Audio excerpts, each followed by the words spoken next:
Hello everyone. இன்னைக்கு நம்ம engineering services எக்ஸாம்ல கேட்டிருக்க சிவில் இன்ஜினியரிங்கான கொஸ்டின்ஸ் வந்து பார்க்க போறோம். நம்ம வந்து டோட்டல் கொஸ்டின்ஸ் வந்து 1000 டார்கெட் வச்சு இப்போ போயிட்டு இருக்கோம்.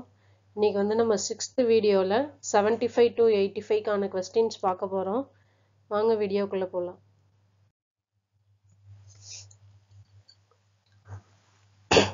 The maximum deflection of a simply supported beam of length L with a uniformly distributed load W is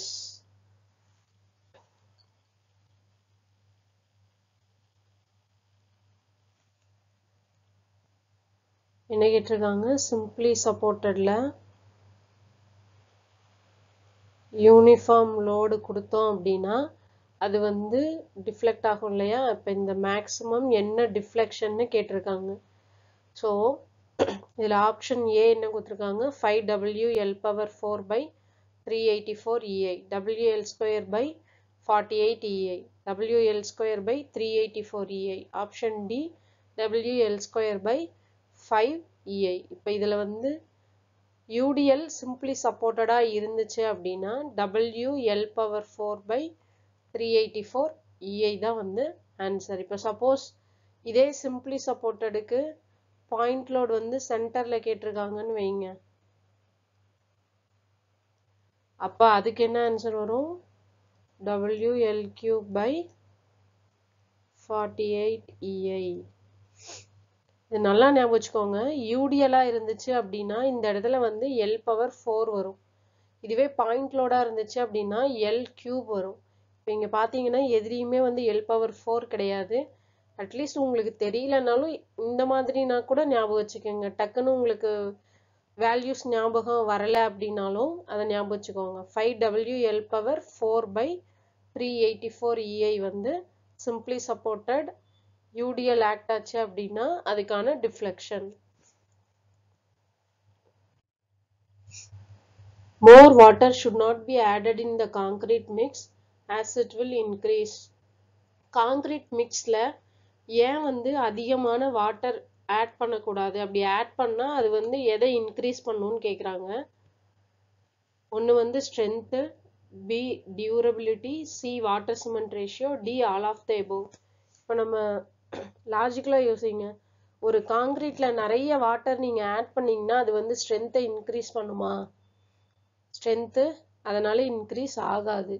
so strength வராது. அடுத்து டியூரபிலிட்டி, ஸ்ட்ரென்த்து ஆட் ஆகாதுன்னா அப்போ டியூரபிலிட்டியும் வராது. ஸோ இப்போ அது ரெண்டும் வராதுன்னா ஆல் ஆஃப் த எபோவும் வராது. ஸோ வாட்டர் சிமெண்ட் ரேஷியோ தான் அதிகமாகும்.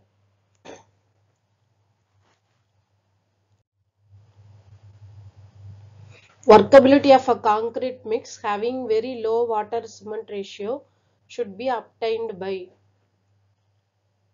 flexural strength test, slump test, compaction factor test, any one of the above.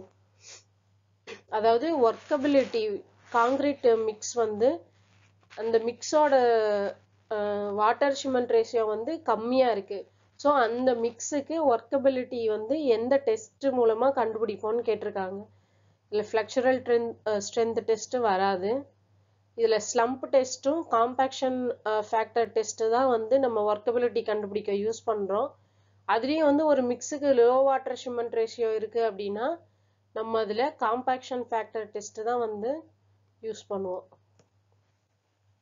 So answer is C. The deflection of a prismatic beam may be decreased by increasing the depth of the beam, increasing the span, decrease the depth of beam, decrease the width of beam. இதுல வந்து prismatic அப்படின்னா என்னன்னா constant, அதாவது depth வந்து எதுவும் vary ஆகாது ஒரு பீமுக்கு. இப்போ கான்ஸ்டன்டா வந்து ஒரு பீமை வந்து ஒரே டெப்த் டி தான் இருக்கும். இப்போ இது பிரிஸ்மேட்டிக்கா இல்லை அப்படின்னா எப்படி இருக்கும்னா இப்படி ஒரு உங்களுக்கு வந்து ஒரு லென்த்லயே வந்து டெப்த் வேரி ஆயிட்டே போகும். இப்போ நமக்கு என்ன கொடுத்துருக்காங்க பிரிஸ்மேட்டிக் பீம் தான். ஸோ டோட்டல் ஃபுல் லென்த்துக்கும் வந்து உங்களுக்கு ஒரே டெப்த் டி தான் இருக்கும். இப்போ ஒரு பீம்ல டிஃப்ளெக்ஷனை வந்து நீங்க குறைக்கணும் அப்படின்னா என்ன பண்ணணும்னு கேட்டிருக்காங்க. ஓகேவா? இப்போ நம்ம ஒரு எக்ஸாம்பிள் வந்து இப்போ நம்ம சிம்பிளி சப்போர்ட்டடுக்கு பார்த்தோம் இல்லையா டிஃப்ளெக்ஷனு, அதுக்கு என்ன ஃபார்முலா பார்த்தோம்? WL⁴/384 EI பார்த்தோம். கரெக்டுங்களா? Equal deflection. இப்போ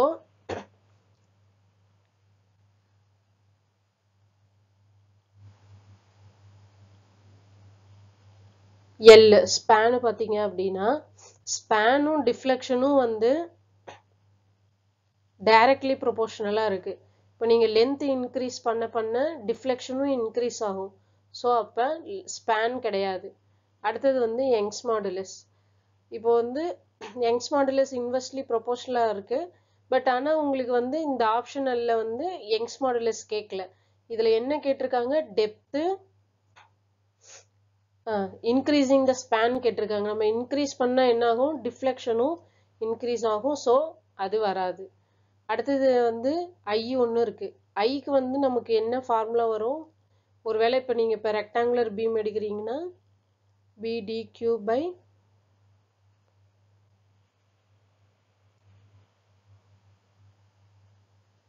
சரி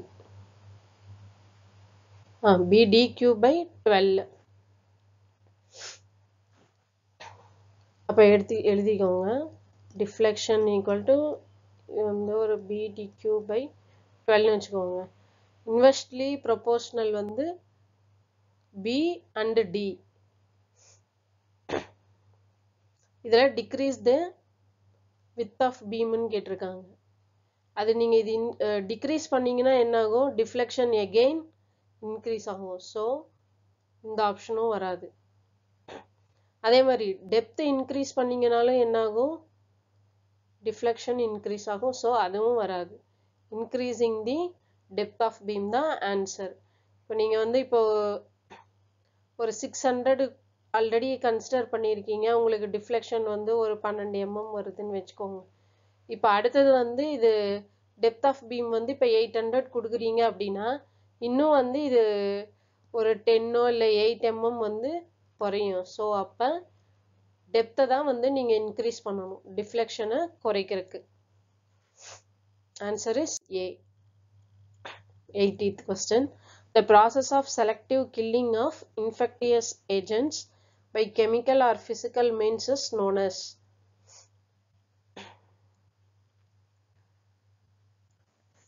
Obviously வந்து இதுல ஆப்ஷன் A டிஸ்இன்ஃபெக்ஷன் தான். நம்ம வந்து பாக்டீரியா அதெல்லாம் வந்து நம்ம கொல்றோம் அப்படின்னா அது வந்து டிஸ்இன்ஃபெக்ஷன் தான் சொல்லுவோம். இதில் பியூரிஃபிகேஷன் வராது, ரீசைக்ளிங் வராது, ரெக்டிஃபிகேஷன் இந்த மற்ற ஆப்ஷன் எதுவும் வராது. Disinfection is the answer. A single rapid test to determine the pollution status of the river water. River waterல pollution கண்டுபிடிக்கிறதுன்னு வந்தாலே நம்ம வந்து DO dissolved oxygen தான் சொல்லுவோம்.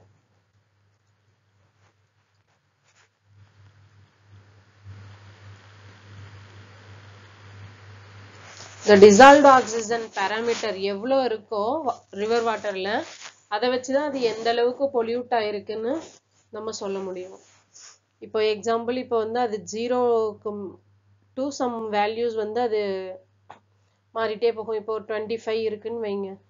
டிசால்வ்ட் ஆக்சிஜன் 0னா ரொம்ப polluted.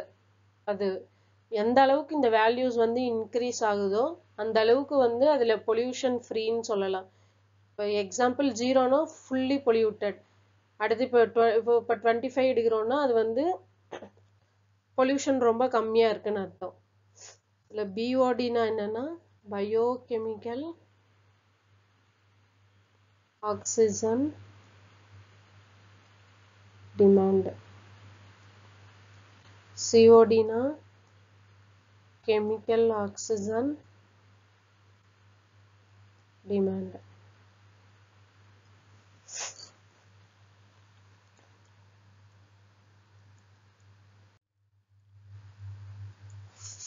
The separation of coarse aggregates from concrete during its transportation is. இப்போ ஒரு readymix concrete இருக்கு, ஒரு இடத்துல இருந்து இன்னொரு இடத்துக்கு சைட்டுக்கு டிரான்ஸ்போர்ட் பண்றாங்கன்னா அந்த டைம்ல அந்த மிக்ஸ் வந்து எல்லாமே செப்பரேட் ஆயிடுச்சு அப்படின்னா அதை வந்து நம்ம என்ன டேர்ம்ஸ்ல சொல்லுவோம் அப்படின்னு கேட்டிருக்காங்க. ஒன்று வந்து செக்ரிகேஷன், இன்னொன்று shrinkage, C bleeding, D creeping. அதாவது ஒரு பாத்திரத்துல காங்கிரீட்டை போட்டு நீங்க ஷேக் பண்ணீங்கன்னா என்ன ஆகும், அந்த மிக்ஸ்ல இருக்கிற ஒவ்வொரு பொருளும் வந்து தனித்தனியா செப்பரேட் ஆயிடும். அதுக்கு பேர் வந்து செக்ரிகேஷன். ஆக்சுவலா ப்ளீடிங்கும் வராது, ஷ்ரிங்கேஜ் அப்படின்னா சுருங்குறது, ஸோ ஷ்ரிங்கேஜும் வராது. க்ரீப்புங்கிறது ரொம்ப நாள் விட்டோம் அப்படின்னா அதுல வந்து க்ரீப் வரும். ஸோ பி டி வராது, சியும் வராது. செப்பரேட் ஆகுது அப்படின்னா அது வந்து நம்ம செக்ரிகேஷன்னு சொல்லுவோம். ஆக்சுவலா இது நீங்க ஒவ்வொரு வேர்டுக்கும் மீனிங் பார்த்தாலே கண்டுபிடிச்சலாம். செப்பரேஷன்ங்கிற மீனிங் வந்து இந்த 4 ஆப்ஷன்ல எது கொடுக்குதுன்னா செக்ரிகேஷன் தான் கொடுக்கும். So option A. In sewage treatment plants, the oil and grease is removed by option A oxidation, B filtration, C skimming, D screening. இதுல வந்து ஆப்ஷன் C skimming தான் வந்து oil and grease remove பண்ணும். Main gas from landfill is, இதுல வந்து methane தான் வந்து லேண்ட்ஃபில்ல இருந்து மெயினா வெளியே வர கேஸ் வந்து methane case. Biological action is used in, ஆக்சுவலா இந்த நிறைய ட்ரீட்மெண்ட் பிளான்ட் இருக்கு இல்லைங்களா, அதுல வந்து எது வந்து பயாலஜிக்கல் ஆக்ஷன் வந்து யூஸ் பண்ணும் ட்ரீட்மெண்ட்டுக்குன்னு கேக்குறாங்க. ஃபர்ஸ்ட் வந்து screening, option B sedimentation tank, C trickling filters, D all of the above.